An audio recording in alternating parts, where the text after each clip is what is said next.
آمنت بالله وملائكته وكتبه ورسله واليوم الآخر والقدر خيره وشره من الله تعالى والبعث بعد الموت آمنت بالله আমি ঈমান আনিয়াছি আল্লাহ তাআলার উপর ও মালাইকাতিহি এবং তাহার ফেরেশতাগণের উপর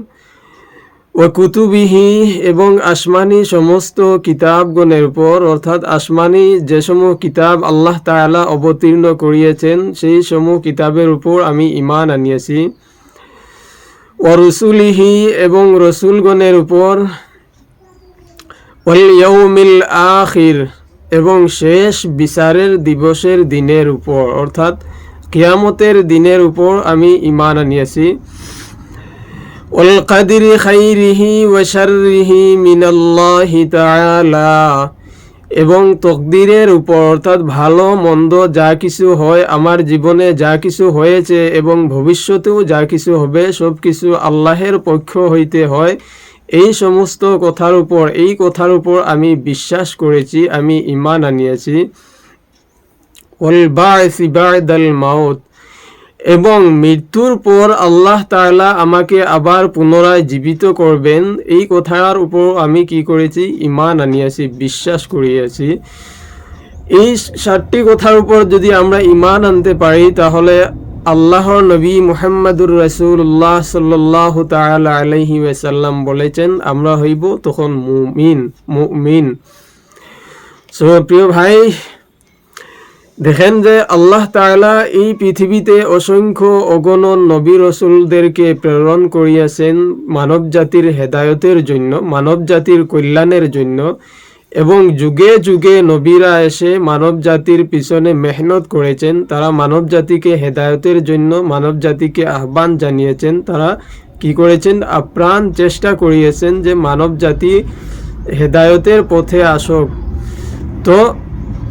সেই যুগে বহুত নবীরা বহুত জুলুম অত্যাচারের তারা বহুত শিকার হয়েছেন বহুত নবীগণকে তার উম্মতেরা হত্যা পর্যন্ত করেছেন নাউযুবিল্লাহ